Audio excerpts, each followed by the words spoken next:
All right, we're going to get started. Just a reminder, Lightning Talk submissions are still open. We've accepted the talks for this afternoon, but we still have slots for tomorrow. And if you have something to talk about that you can fit into 10 minutes, a new idea, something cool, something that can help people out, something you'd like input on, whatever that may be, Lightning Talks are a great slot to put that in. So you can submit those. You can just go to the main NANOG website and go to the meeting website and find a link from there, or you can go directly to pc.nanog.org from your browser and submit them through the NANOG Program Committee tool. Want to thank the social sponsors from last night, BTI and CoreSite. They did a fantastic job, so thanks, guys.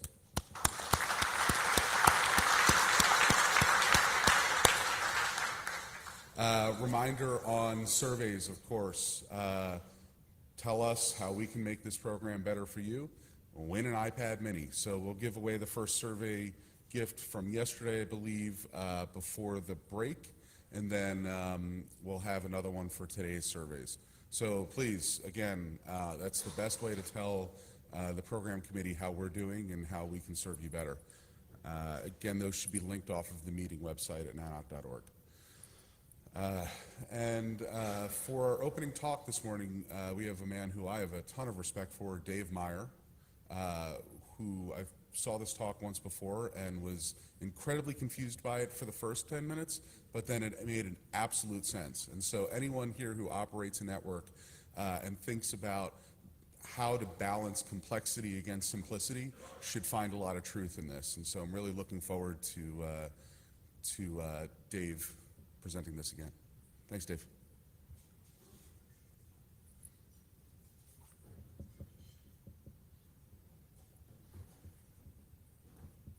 Thank you.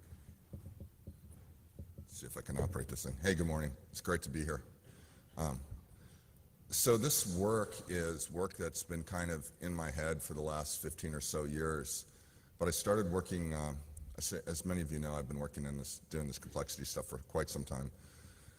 Working in sort of the systems science area, systems biology, risk management and stuff. It's all kind of related. But what wound up happening was I started working on this SDN stuff because it kind of looked interesting a couple years back. And it sort of came together, two things kind of came together for me is, one, why was this SDN thing happening? And the second thing was, what did it really mean in terms of, the complexity profile of all of this stuff. So that's kind of what this talk's about. It's a little different than maybe what you'd expect at NANOG, but let's try it anyway. Okay, so I had this idea. I was working at Cisco, and I had this idea that there's these giant things that people aren't noticing, and so I just call these things macro trends. I'll just talk about a couple of them in a second, and how they led to this SDN thing, and then kind of tie that into the whole complexity and some other things that are related. And then what is the context? Like, why were people trying to do SDN in the first place? How do we get here? Where is it all going? And what's SDN? What is this all about? And how does it affect us? So that's what I was trying to get at with all of this. So let's see. So this talk is supposed to, I thought this was so funny, and nobody ever gets this. I think it means I'm old or something. So this talk is supposed to be controversial and provocative, and there's a little bit of science. And I try to, I try to kind of ground this stuff because, as you guys know, the whole SDN stuff is pretty much hype, or most of it anyway. There's some reality in it, but so what am I trying to do here? So I'm trying to convince, or at least get you to think that there are some trends here that we can identify. And basically the effect of all of this is volatility and uncertainty, which is kind of bad news maybe. But this talk is going to talk a little bit about why that is, how SDN and software in general is causing or accelerating this effect. And then, finally, maybe what we can do to take advantage of it. And, by the way, I like to send these decks to Sean Duran. I don't know, anybody know Sean? Anybody remember Sean? Yeah, well, the Sprint guys probably do. Anyway, so I had to take advantage of this because I was thinking about this anti-fragility stuff, which I'll talk about in a bit. And Sean just said, forget that. Let's see if we can just survive it. So, that was his comment on this. Okay, so here's another. So these macro trends. So here's the thing: is that when I have a slide and I don't have a graphic for it, I generally just type it into Google Images and see what comes back. And this, happened to be, this is what came back when I said macro trends. This happens to be at a place called Piahe on Maui, but it's a pretty nice picture, and I kind of liked it, so I left it. So I have this slide. So here's a macro trend. Intelligence in everything we do is evolving at a great, rapid rate. And I showed this slide to people at Cisco and Brocade, for that matter. And of course, being an equipment hardware vendor, maybe this wasn't the greatest slide to show senior executives, because it kind of is saying the future is all about software, where when people are in the business of building hardware, they kind of bristle at this a little bit. But the basic thing is if you look at nature, and one of the themes of all of this is that we try to look at a lot of systems that aren't just the internet, because the internet is just an instance of a system that we can characterize by various properties, and I'll talk about that in a second. But if we look at nature, which is one of the favorite places to look for complex systems because it's unbelievably complex, what we see is that over time, it basically became about code, right? Once you get a bunch of cores and stuff, everybody has a bunch of cores, and you want to start building more sophisticated functionality, it's always software, right? So in nature, what we saw was sort of reptilian brain, stuff that does your autonomic nervous system, stuff that forwards packets maybe. And what happened was intelligence evolved. What was the intelligence? Well, it had a good processor, but it was really about software. So there are these architectural features, and I've listed a few of them here on the left, and I'll talk about these in more detail as we get into this, but that you can identify in all of these systems, including the internet, and I'll explain where that is. But I want to talk about two of them in particular, those ones in red there, which are RYF complexity, which is a fundamental thing in these systems. I was talking to somebody about this last night. It's kind of a counterintuitive thing, but I'll give you some examples, and you'll be able to see where this has happened to you. And bow tie architectures. And the other ones are, things that we see every day, like very distributed systems, layered systems, and component reuse. Component reuse is one we're pretty good at, like traceroute, right? There's no traceroute's about reuse.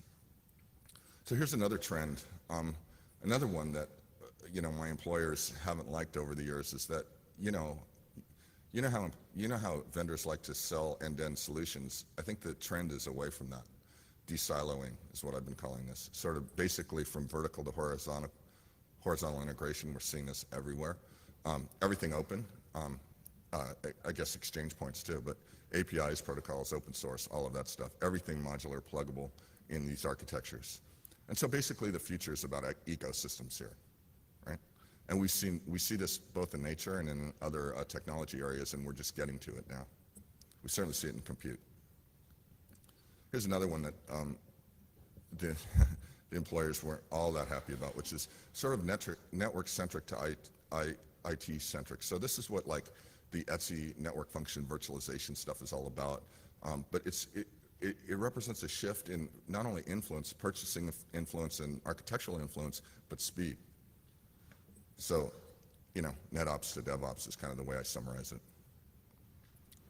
There's other ones too. Everything virtualizes. Okay, we've seen this. Data centers, yeah, we've seen it. Integrated orchestration is something people are always talking about. So we've seen all these things happening. And the bottom line here is that, it's about software. It's integrated orchestration of almost everything, and some of this is not desirable because, if you get integrated, or perhaps not desirable, because if you get integrated orchestration of all this stuff and starting to be your identity and other things like that, there become privacy concerns and things like that. So it may not be quite as nice in some cases as it seems. But the bottom line here is increasing compute, storage, and network power, however you want to measure power, it really just comes down, it just means increasing volatility, really.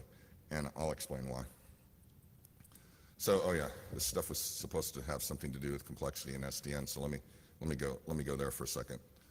So, what was the problem space that people were, how many people have come up to you and said, well, what problem does SDN solve? And so I kind of try to answer myself that question. I couldn't really figure it out.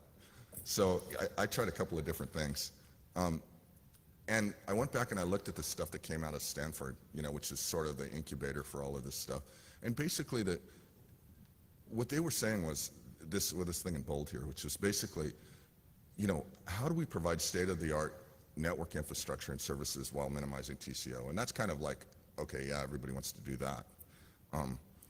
And so the hypothesis here, and and this came from Nick McEwen and Scott Shanker and these type of people, was that it was the lack or the inability to innovate in the network, in the underlying network itself, coupled with the lack of, programmability, proper abstractions, things like that, that really caused this problem. And I kind of question whether or not that's true, so just hold that question. And again, here, again, the future's uncertain even with this. And how many people have heard this? Oh no, don't skate to where the puck is, skate to where the puck's going to be. That seems like I hear that all the time, right? And I thought about that, and I thought, hey, well, that's really cool. That means you know the curve, and you can just integrate along the curve. But here, you don't know the curve, and so that's kind of meaningless, right? So there's quite a bit of this stuff out there. And so, if you just buy the hypothesis for a second. So what's the problem? So okay, oops. Can I go backwards? Yeah. So, thank you, Google Images. I think I typed complicated network or something like that into Google. I got this thing. But I mean, basically I looked at it for a while and I thought, okay, well, there's some interesting things in this, right? One is that there's all kinds of different forwarding planes in our networks right now. Like there's firewalls, there's routers, there's switches, but they're not treated in any systematic way. There's no network level view, they're a bunch of boxes, right? And finally, the configuration of this and the policy are all intertwined. So what's the policy of your network? Well, it's an ACLs and things like that, or in a lot of cases there are. But maybe it's this, protocol stacks. Now, working in the IETF over many, many years, one of the things that I've done, I'm guilty as anyone else, is we like to make protocols. That's what we do, right? So we built a bunch of protocols, and so you get protocol stacks that look like this, and they have, in your phone or wherever, you have a lot of different protocols, a lot of touch points, but few abstractions, open interfaces, or anything like that. So it's all a stack of things that are sort of almost unrelated. And the result is the network becomes robust because we put in a lot of complexity, basically, to create that, but at the same time, it becomes fragile. And this is where this complexity stuff starts intersecting with all this. So the network has become robust yet fragile. Now that sounds like a contradiction. Let's see if we can make some sense out of that. So this is kind of a famous curve. If you look at any of these large dynamic systems, what they are is that they're heavy-tailed curves. And basically, what this is saying is like on the vertical axis, it's robustness, and usually that's parameterized by some feature, right? And then on the horizontal axis, there's complexity. And what it's basically saying is, if you look at, let's see, I hope I shaded this. Yeah, I wanted to shade the area under the curve, but I don't know PowerPoint well enough, so I gave up. But basically, if you look at where the curve is rising, or if you want convex, that's where things are becoming more robust with the addition of complexity. And if you look on the other side of that, where things are concave, then things start becoming fragile. And really, what this curve is saying is, you need complexity to achieve robustness, but there can be an upper bound on that, but there's no upper bound on how much complexity you can put in your network. And I'm sure all of you have seen that. So if you get on the right side of this, P max number, you're looking for a new job. So basically, as you move to the right here, you have increasing numbers of policies, protocols, configuration, and their interaction, and code, right? I mean, I was talking about software and its effect, but it itself is uncertain and volatile. I mean, like your router would never crash. That wouldn't happen. Line card wouldn't crash. Wouldn't have a bug. It never happens. So it's volatile, inherently. So I started looking at this, and I've been looking at this stuff for a while, but I wanted to kind of cross it with this software revolution or evolution that we're seeing. And so first off, let's see if we can get a definition of robustness and fragility. So something's robust if it's invariant to some kind of set of perturbations or events that happen. In other words, it's invariant, it doesn't change, right? Fragility is kind of the opposite. Although it's a second order effect. I'll talk about that a little more. But what's really interesting here, and this is sort of the network, the system science, the biological systems people, and the risk engineering people have kind of come together. And the risk engineering guys work on the fragility side quite a bit more. They try to do things like build stress tests for banks in the EU and things like that, and to detect this kind of fragility. But it's all the same stuff. So what it comes down to is a system can have a property a system can be robust to some set of things that happen, but at the same time be fragile to other things. And in fact, maybe the same things, in fact. And so these are trade-offs that happen, and these are kind of hard limits. These systems actually, is this a property of these systems that this trade-off will exist. So I gave one example here, which is, if you try to build high efficiency optimization, you basically create, unreliability perhaps, or hard to evolve systems. In other words, optimization causes things to be brittle, right? And we know that. So it's kind of a hard limit in these systems. And another, I was talking to somebody else about this the other day, and they were going, well, how about in the network? And I can remember this one time when we were first building the campus network where I worked.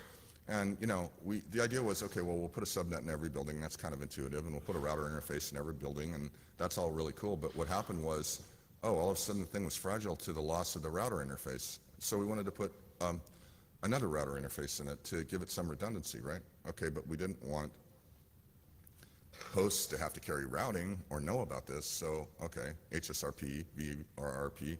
But then, okay, so we created robustness to the failure of the one interface, but in the process of doing that, we created fragility to bugs in the HSRP implementation, MAC address assignment, all of this stuff. So what you saw there was you created robustness to one thing, but it uncovered or created a fragility somewhere else. This is a general property of all these systems. So here's some examples from nature and other places. So if you build in a human or in a mammal efficient and flexible metabolism, that's robust, but we see it go wrong. The same mechanism creates obesity and diabetes. Complex development, what's fragile is microbe systems, right? They have complex development so they can grow, but they're also fragile. Immune systems, well, we've all seen this, anti-inflammatory or inflammatory and autoimmune disease. Regeneration or no, it's extremely robust in mammals and humans, but unfortunately, it can go wrong, right? So you can create robustness and fragility at the same time. We have complex societies; they're very robust, but we have epidemics, we have war, things like that.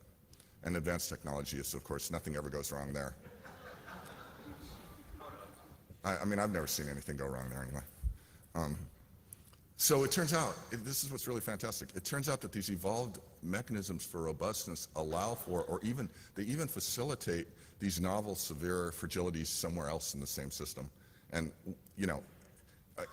this is really odd. It often involves hijacking and exploiting the same mechanism. So we've never seen that, like DDoS, amplification attacks, all these things. Same thing. So there's an underlying systems theory that explains a lot of the behavior that we see as engineers.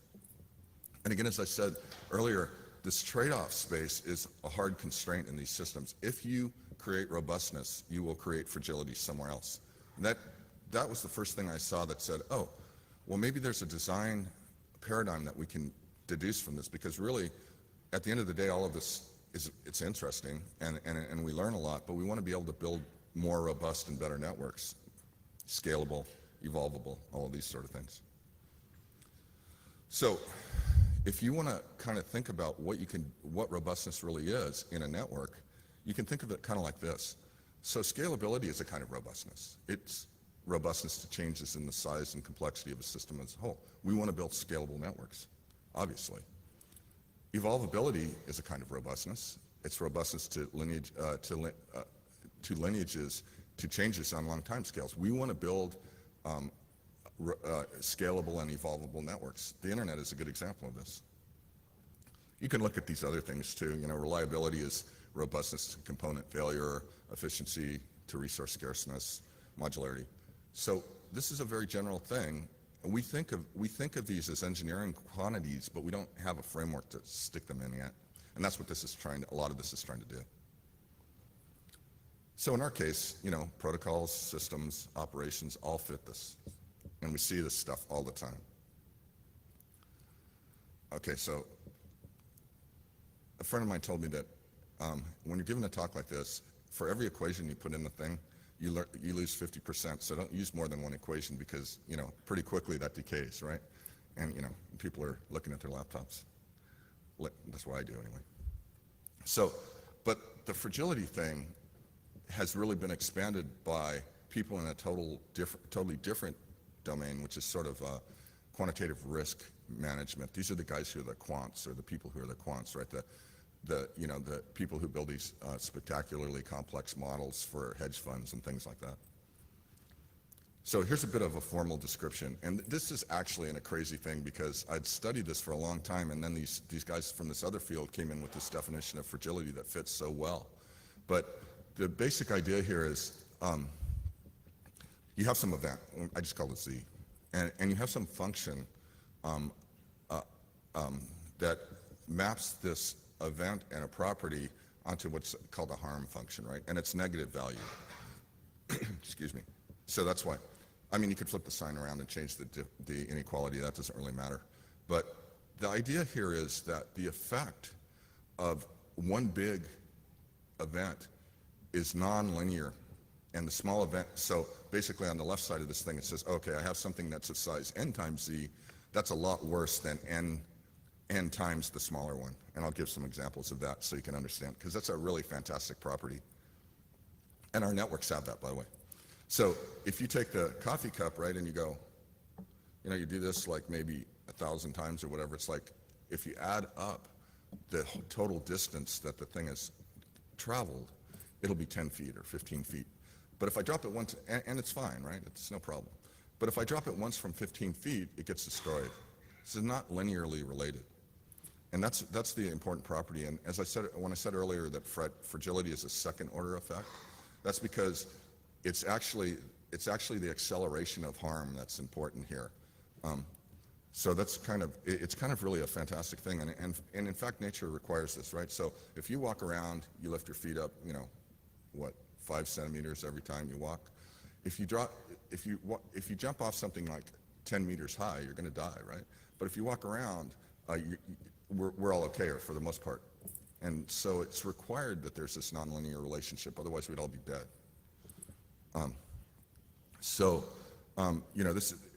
This is kind of a new way of looking at the fragility piece of the RYF stuff.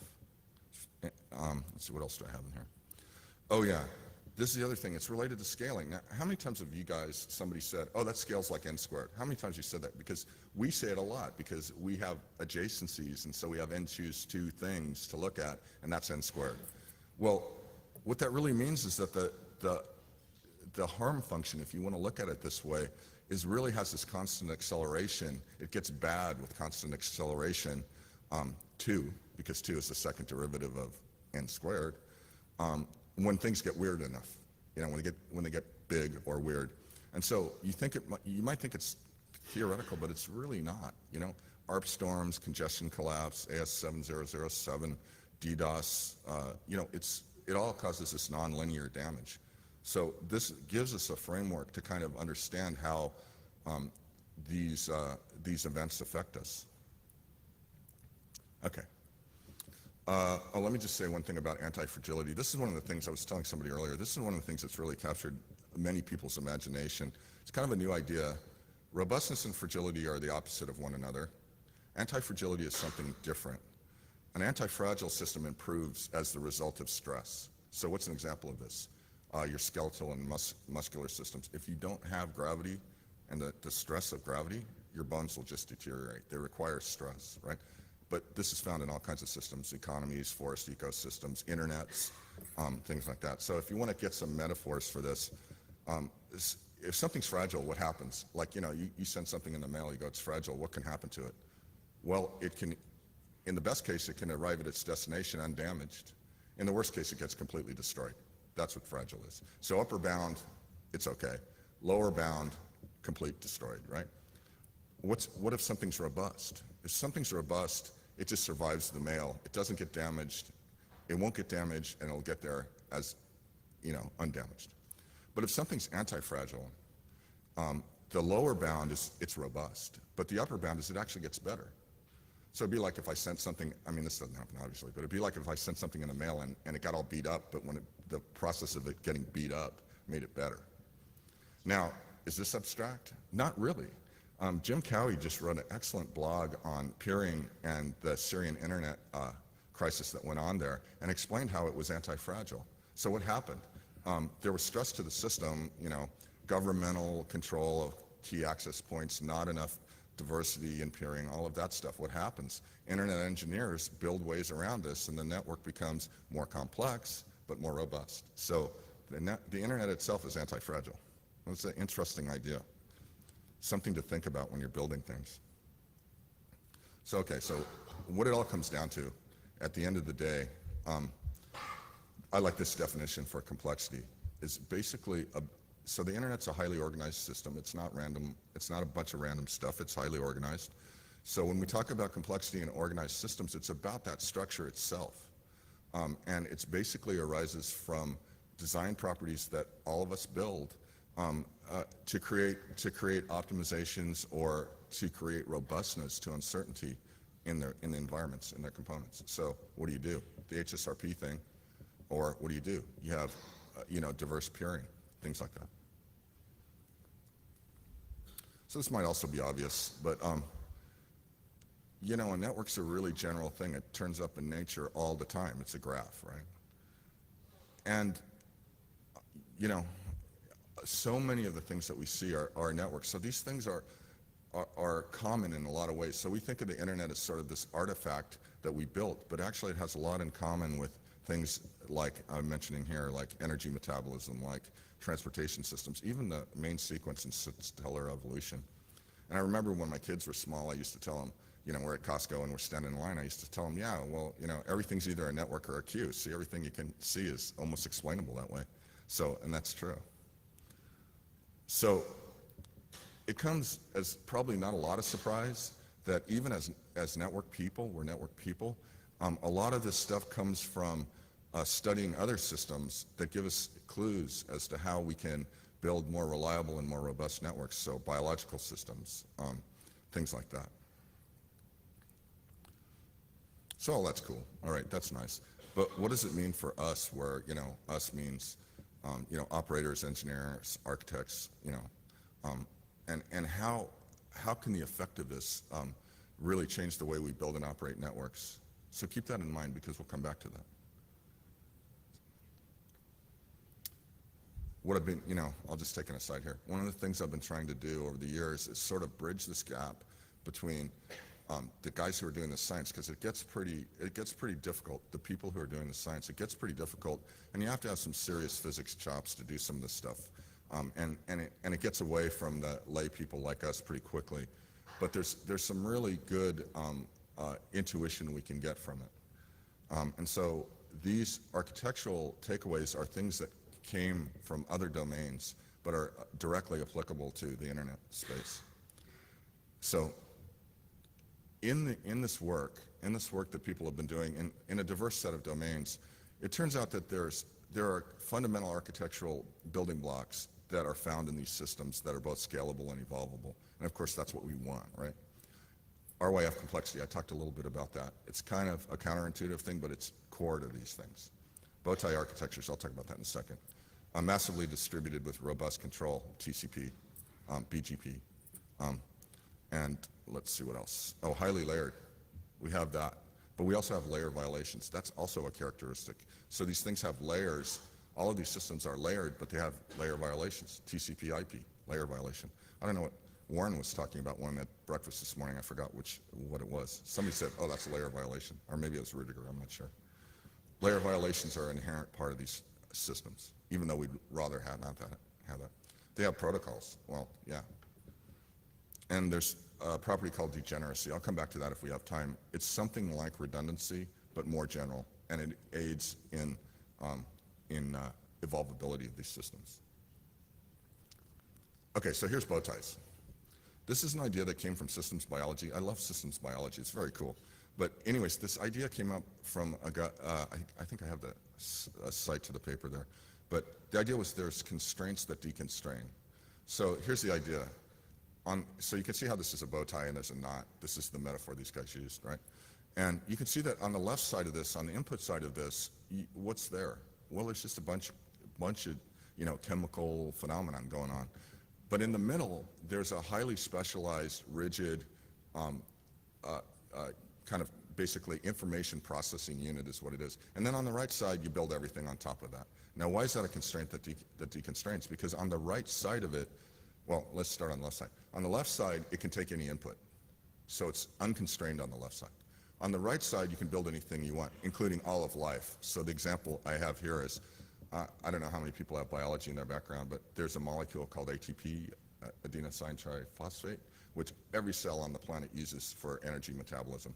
So once you know you're going to have that, you can build all of life on top of that. So that's how life, that's one of the bow ties in biology. Okay, so that's really interesting. But how's that related to what we're doing? Well, anything look familiar? So this thing on the right is the internet hourglass. How many people have seen that? Okay. So this explains, for example, why the internet is adaptable the way it is, but it also explains why certain things are rigid.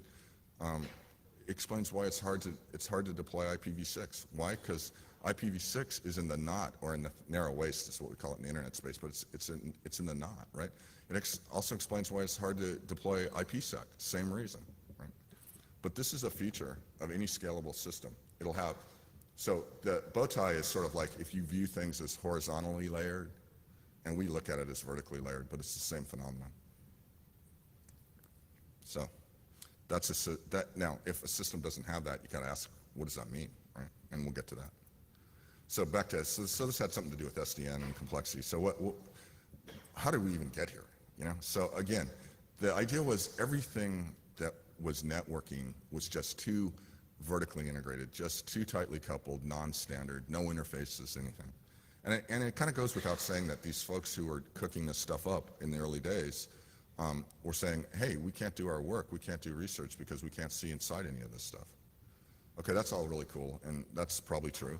But does that have anything to do with running a production network? Hold that question. I'm not sure. I don't know.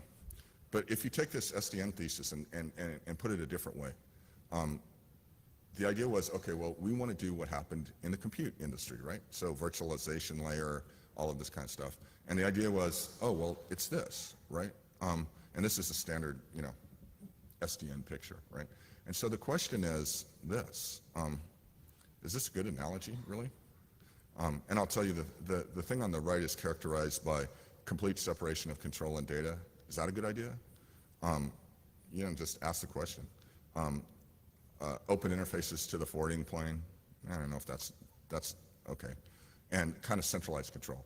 And I'll talk about this in a second, logically centralized, right? So if you take a closer look, this was the Nick McEwen picture. This is really what it is, right? So there's a controller, piece of software, it's a piece of middleware. There's some applications, routing, whatever. And then there's this open interface, open flow, and a bunch of switches, right? That's the real picture, right? If you drill down a little bit. Now, I was talking to James Hamilton about this, and I was saying, the whole analogy thing is kind of bothering me. So he handed me this slide, right? And he said, well, this is really what's going on.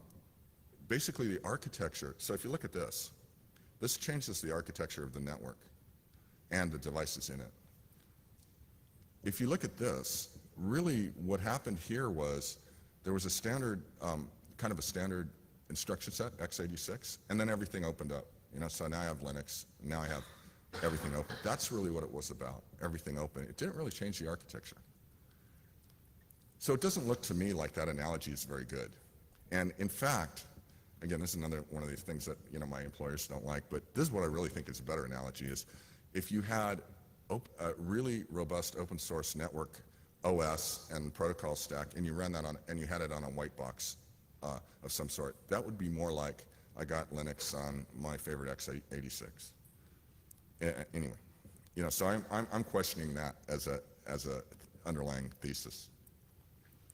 Oh yeah, and I mentioned this thing is logically centralized, right? So we know, one of the things we know from our experience and from system science, like I was describing, is that for scalability and robustness and resilience, you need distributed systems, right?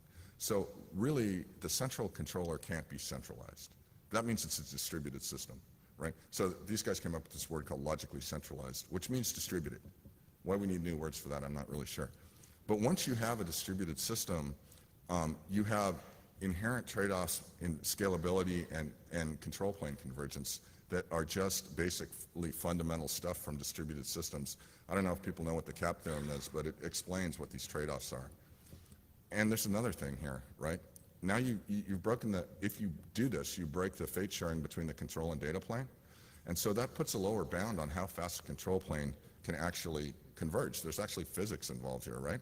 I mean, basically you have to detect it. So there has to be a packet that goes between the controller and the switch, or the switch and the controller. So you got the RTT there. And then you have to process that packet on each side. So you have packet processing time plus this RTT, and you might have to do it along a whole path, because remember, the OpenFlow SDN model sets up what are essentially soft PVCs, right? So there's paths that are set up that you have to do. So you can ask yourself, what are the implications of this with respect to resilience and convergence? This is another one. There's really nothing new here. This has been tried many, many times. It works in circuit switching sometimes. It hasn't really, as far as I know, worked too well in packet networking.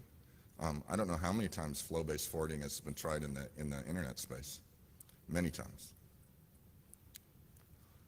So let's just go on a brief aside on what OpenFlow is, because I wanted to tell people a little bit about what this is with a little bit more of a critical or skeptical eye towards it, because every time I've heard people talk about it, it's usually a sales job, and I wanted to think about it a little more. So here was the original switch model. I'm not sure where this picture came from. I couldn't find where I got it from, but basically this was the sort of what OpenFlow 1.0 was. So if you think about it, it was just a TCAM. So a packet would come to the thing. If there's a matching rule, it would do whatever the TCAM, whatever the match action table told it to do, like the ACL table on your router, and it would forward it, right? If not, if it got a miss, what it could do is it could redirect the packet to the controller, in which case it would set up a path if it had that, and then send the packet back to the head end, or it could drop the packet. So basically what it was there's a switch model, which is this match action table stuff I just described. There's a wire protocol, some kind of way of communicating this, and then you had to transport over TCP or SSL or something like that.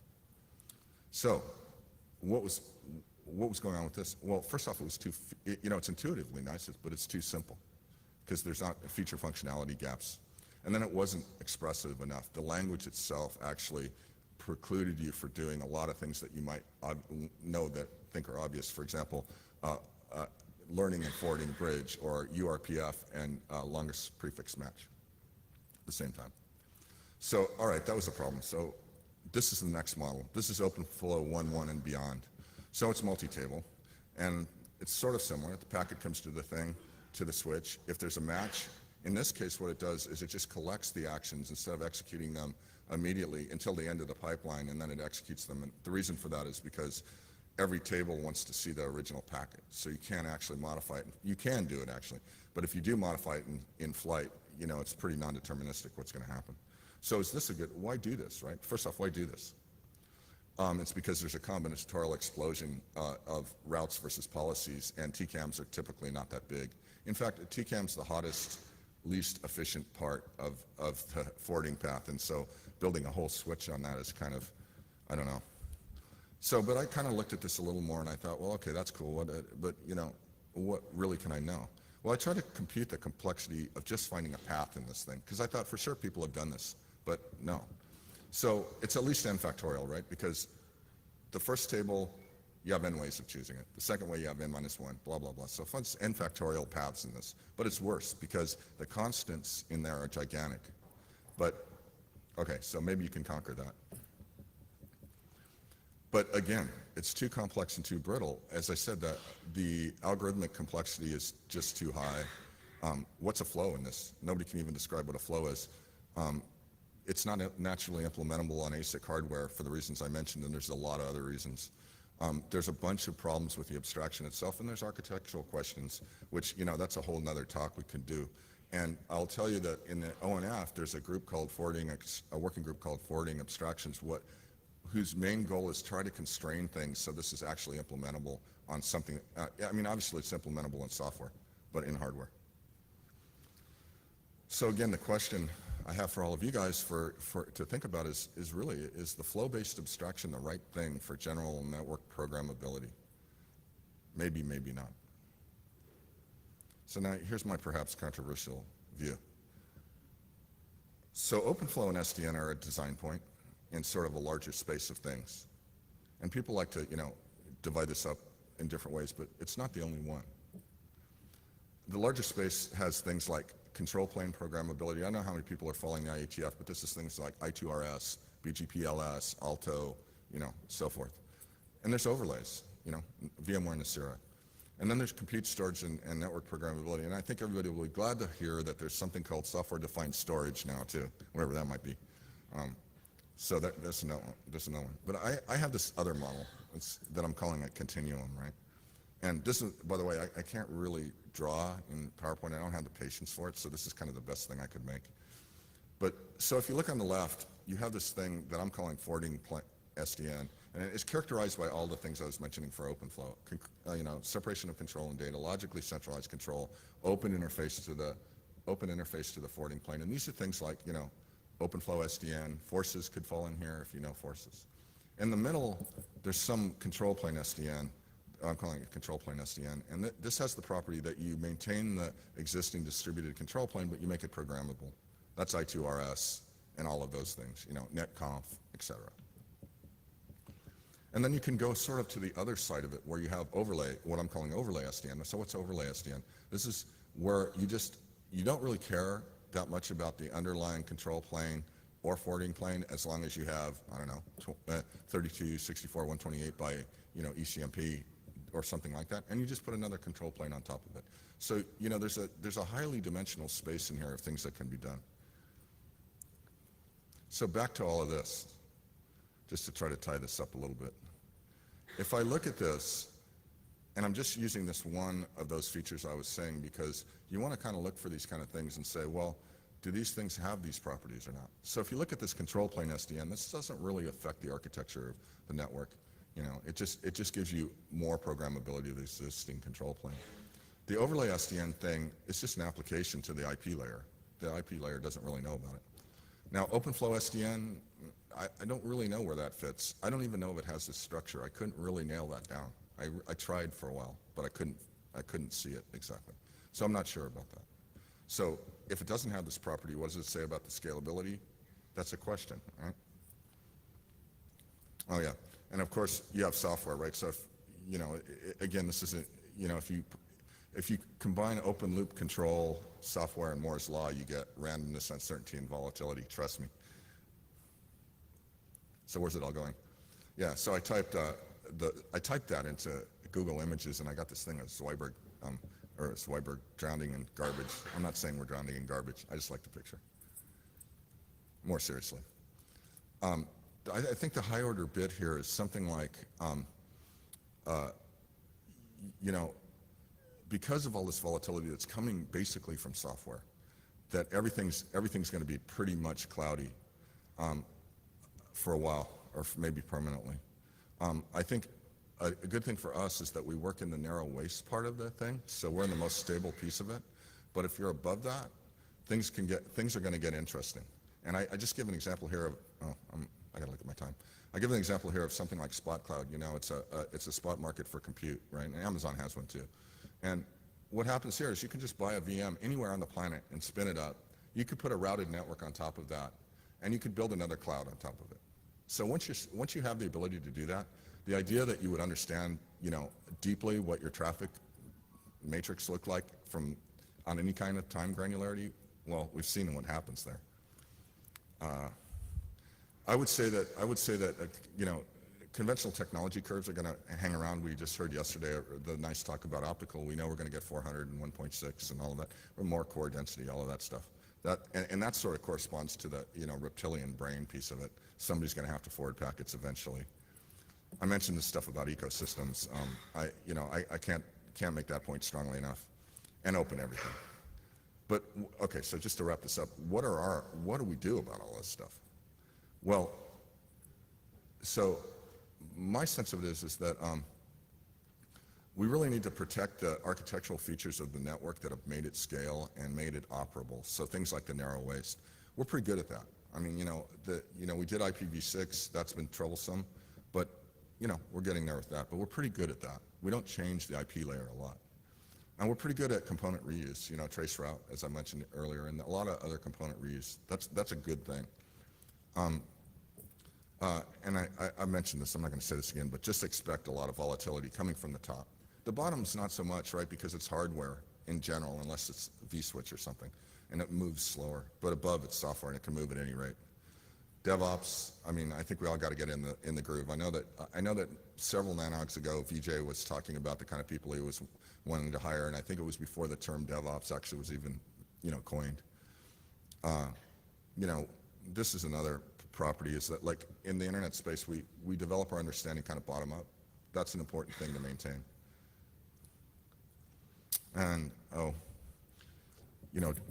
design, I mean, my sense of it is that we really need to expect and understand where we're designing robustness and fragility and build things that will help us evolve.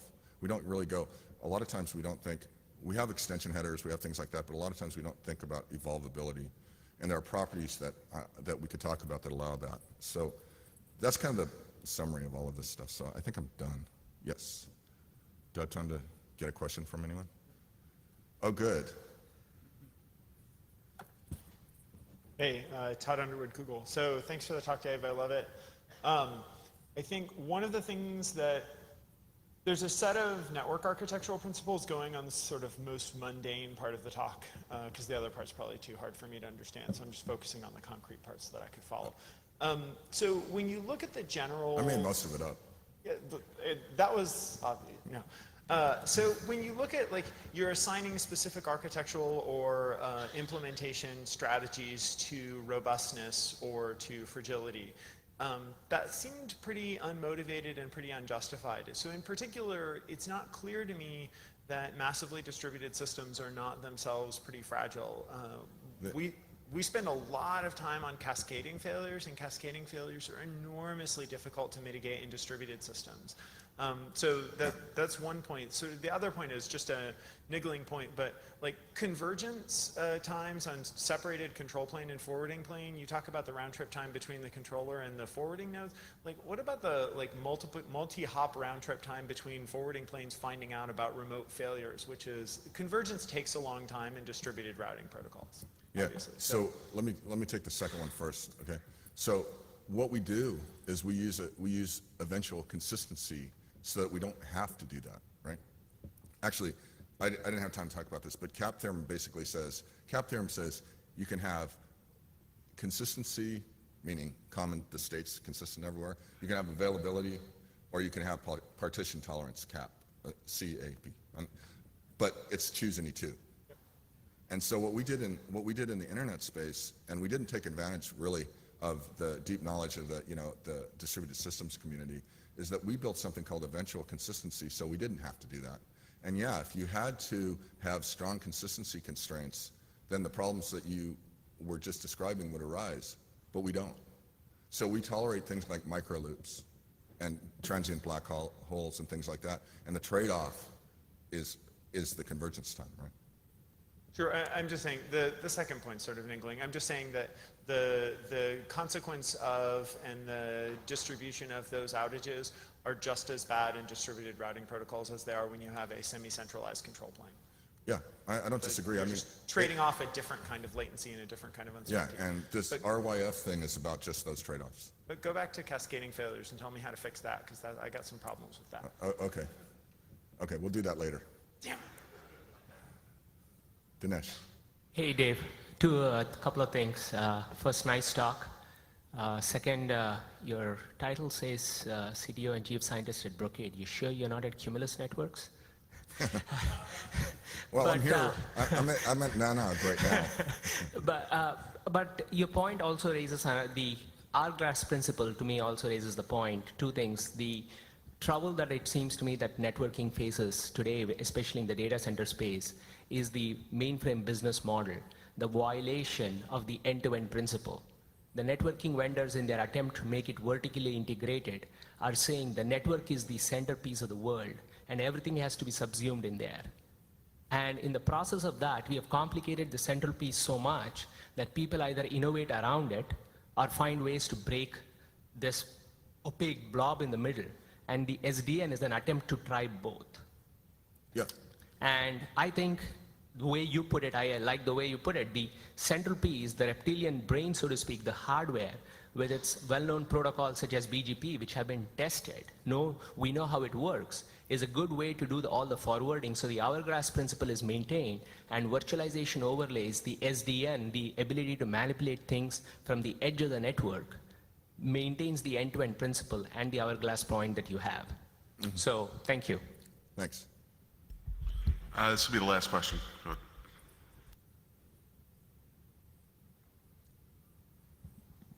Randy Bush, IJ. Hey, Randy. Two things.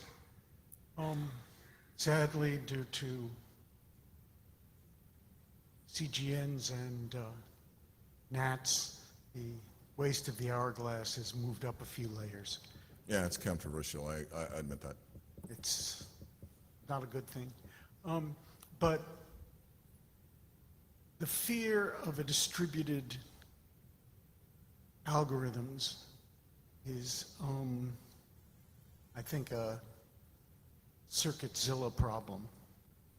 The telcos just don't believe in datagrams and they don't believe in distributed algorithms. And yes, you have to be a little more formal and a little smarter to do it well. Somehow we've survived on them for a long time.